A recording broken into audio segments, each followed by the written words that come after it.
मंडळी, उपमुख्यमंत्री अजित पवार आणि त्यांच्यासोबत असणाऱ्या 4 व्यक्तींचा 28 जानेवारीला विमान अपघातात दुर्दैवी मृत्यू झाला.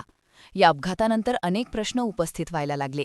याबाबत दररोज नवीन माहिती समोर येतेय.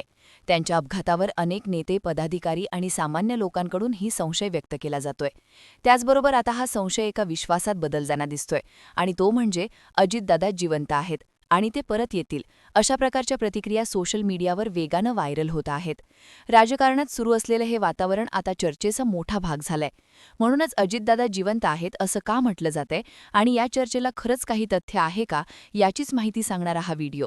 नमस्कार, मी मंडळी. उपमुख्यमंत्री अजित पवार आणि त्यांच्यासोबत असणाऱ्या 4 व्यक्तींचा 28 जानेवारीला विमान अपघातात दुर्दैवी मृत्यू झाला. या अपघातानंतर अनेक प्रश्न उपस्थित व्हायला लागले. याबाबत दररोज नवीन माहिती समोर येतेय. त्यांच्या अपघातावर अनेक नेते, पदाधिकारी आणि सामान्य लोकांकडूनही संशय व्यक्त केला जातोय. त्याचबरोबर आता हा संशय एका विश्वासात बदलताना दिसतोय, आणि तो म्हणजे अजितदादा जिवंत आहेत. यानुसार दादा जिवंत आहेत असं म्हणण्याची चर्चा सुरू झाली. ते विमानात असणाऱ्या व्यक्तींपासून. डीजीसीएने अपघातात मृत्यू झालेल्या 6 व्यक्ती आहेत असं सांगितलं होतं, आणि तशा बातम्याही माध्यमांमध्ये दिसत होत्या. मात्र त्यानंतर अपघातात मृत्युमुखी पडलेले 5च व्यक्ती असल्याचं समोर आलं. याचबरोबर अजितदादांच्या विमान अपघातापूर्वी विमानातून कोणीतरी उडी मारण्याचा प्रयत्न करत होतं असं मला सांगण्यात आलंय, असा दावा अजित पवार गटाचे अमोल मिटकरी यांनी केला. अमोल मिटकरी यांनी अकोल्यातल्या सभेमध्ये बोलताना अपघाताच्या दिवसाचा घटनाक्रम सांगितला. ते म्हणाले, घटनेच्या दिवशी संध्याकाळी 5 वाजता मी स्वतः घटनास्थळी पोहोचलो होतो. तिथे उपस्थित असलेल्या स्थानिक सरपंचांनी मला एक हादरवून टाकणारी माहिती दिली. विमान कोसळत असताना त्यातून एक व्यक्ती बाहेर उडी मारण्याचा प्रयत्न करत असल्याचं त्यांनी पाहिलं होतं. त्या व्यक्तीला वाचवण्यासाठी गावकरी धावले, पण जवळ पोहोचण्यापूर्वीच विमानाचा भीषण स्फोट झाला, असं मिटकरी यांनी सांगितलं. याचबरोबर अजित पवार यांच्या मृत्यूबाबत मिटकरी पहिल्या दिवसापासून संशय व्यक्त करतायत. पण हा संशय दादा जिवंत आहेत याचा नसून अजितदादांचा घातपात झाला याबाबतचा आहे. पण मंडळी, मिटकरी यांच्या या संशयावरूनही अजितदादा जिवंत आहेत असं बोललं जातंय. याचं अजून एक कारण म्हणजे अजितदादांच्या अपघातानंतर विमानात असणारे मृतदेह जळाले, पण कागदं का जळाली नाही? या प्रश्नाबाबत स्पष्टीकरण देताना एअरफोर्सचे माजी अधिकारी अजय परांजपे यांनी एक महत्त्वाची माहिती दिली.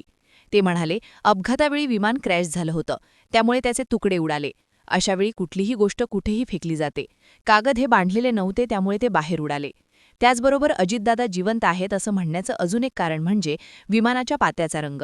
सोशल मीडियावर अशा चर्चा रंगल्या आहेत की अजितदादा विमानात बसण्यापूर्वी विमानाच्या पात्यांचा रंग जो आहे तो हिरवा होता.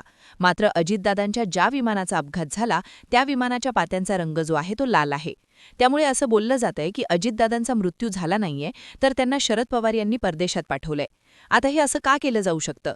तर याचं कारण म्हणजे ठाकरेंच्या शिवसेनेचे खासदार असलेले संजय राऊत यांनी केलेलं वक्तव्य.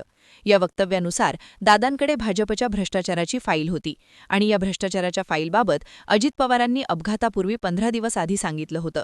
त्यामुळे दादांच्या जीवाला धोका होता, आणि हा धोका टाळण्यासाठी शरद पवारांनी राजकीय खेळी केलीये का, अशी शंका संजय राऊतांनी उपस्थित केलीय. त्यांच्या या वक्तव्यामुळे बऱ्याच जणांना असं वाटतं की अजितदादा खरंच जिवंत आहेत. पण यावर विचार करण्यासारखी एक गोष्ट म्हणजे अजितदादा सकाळी 8:10च्या सुमारास बारामतीच्या सभेसाठी निघाले होते. पण दादा विमानात बसतानाचा व्हिडिओ सोशल मीडियावर व्हायरल होतोय. त्या व्हिडिओमध्ये विमानाच्या आजूबाजूला अंधार आहे. एकूणच बघायला गेलं तर अजितदादा शेवटच्या क्षणी विमानात बसतानाचा कोणताही व्हिडिओ समोर आलेला नाहीये, अशी माहिती पोलिसांनी दिलीय. याचबरोबर अजून काही उपस्थित होणारे प्रश्न म्हणजे दादांच्या मृतदेहाची ओळख. अपघात झाल्यानंतर अजितदादांच्या मृतदेहाची ओळख घड्याळावरून झाली असं सांगण्यात आलं. मात्र काही दिवसांनंतर पोलिसांनी दिलेल्या माहितीनुसार आणि माध्यमांमध्ये येणाऱ्या बातम्यांनुसार उपमुख्यमंत्री अजित पवार यांच्या मृतदेहाची ओळख घड्याळावरून नाही, तर मृतदेहावर असलेल्या कपड्याच्या तुकड्यावरून आणि पोस्टमॉर्टमच्या अहवालानुसार झालीय. त्यामुळे मृतदेहाबाबत अजून काही प्रश्न उपस्थित होतायत. ते म्हणजे मृतदेहाची डीएनए टेस्ट का झाली नाही? विमानाच्या अपघातानंतर फक्त अजितदादांचा मृतदेह दाखवण्यात आला, पण बाकी 4 व्यक्तींचे मृतदेह का दाखवले नाहीत? आणि माध्यमांमध्ये दाखवण्यात आलेला, सोबतच सोशल मीडियावर व्हायरल झालेला अजितदादांचा मृतदेह जास्त फुगला का होता? अशा प्रकारचे प्रश्न उपस्थित करून अजितदादा जिवंत आहेत असं बोललं जातंय. पण मंडळी, या सगळ्या तर्कवितर्कांवर बोलताना ज्येष्ठ कायदेतज्ञ उज्ज्वल निकम म्हणतात की विमानात इंधनाचा साठा मोठ्या प्रमाणात होता, त्यामुळे आग लागल्यानंतर मृतदेह पूर्णपणे जळून खाक झाले होते. जर कोणी यामागे कट असल्याचं म्हणत असेल तर कायद्यानुसार तो सिद्ध करण्यासाठी ठोस पुराव्यांची गरज असते. फक्त संशय व्यक्त करून एखाद्याच्या निधनासारख्या गंभीर विषयाला वेगळी कलाटणी देणं चुकीचं आहे. या संपूर्ण प्रकरणाचा तपास आता सीआयडीकडून केला जातोय. राज्य सरकारने नेमलेल्या गुन्हे अन्वेषण विभागानं अजित पवारांचे खासगी सचिव अविनाश सोलवट यांची मंत्रालयात 4 तास कसून चौकशी केलीय. यावेळी सीआयडीच्या तपासाचा सगळा रोग हा अजितदादांच्या अपघाताच्या आदल्या रात्रीवरती अवलंबून होता. 28 जानेवारीच्या बारामती दौऱ्याचे नियोजन नक्की कोणी केलं, त्यापूर्वीच्या हालचाली काय होता, यावर सीआयडीनं प्रश्न उपस्थित केलेत.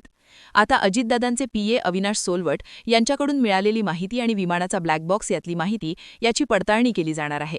विमानाचा जमिनीवर आदळण्यापूर्वीचा मार्ग आणि त्यानंतर झालेले स्फोट यामधली विसंगती शोधण्याचं आव्हान आता सीआयडी समोर आहे.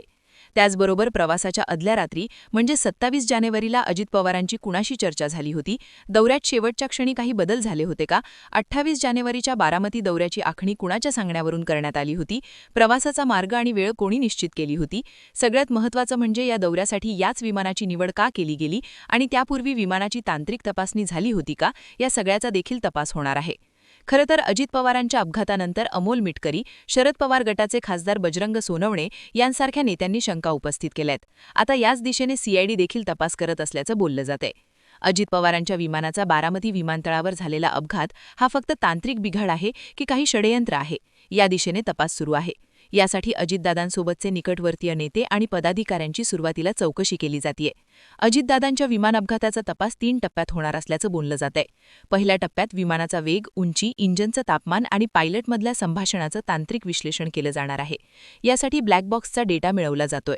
दुसऱ्या टप्प्यात विमानाचे अवशेष प्रयोगशाळेत पाठवून स्फोटांचे नेमकं स्वरूप आणि आगीचं कारण शोधलं जाणार आहे.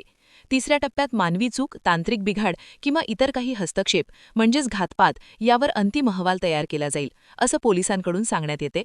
एकूणच काय तर उपमुख्यमंत्री अजित पवार जिवंत आहेत या चर्चा तेव्हाच थांबतील जेव्हा ब्लॅक बॉक्सची माहिती समोर येईल.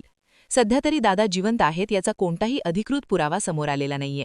फक्त संशय आणि अजितदादांबद्दल लोकांच्या मनात असणारी आपुलकी या गोष्टींमुळे दादा जिवंत आहेत आणि ते परत येणार आहेत असं बोललं जातंय. आता दादांचा खरंच अपघाती मृत्यू झालाय की हा घातपात आहे, हे सगळं तपासानंतर उघड होईल. तोपर्यंत या चर्चा अशा सुरू राहतील का, हाही मोठा प्रश्न आहे. बाकी या सगळ्या चर्चांबद्दल तुम्हाला काय वाटतं? तुमचं मत आम्हाला कमेंटमध्ये नक्की सांगा आणि सोबतच आपल्या या चॅनलला सबस्क्राईब करायला विसरू नका. धन्यवाद.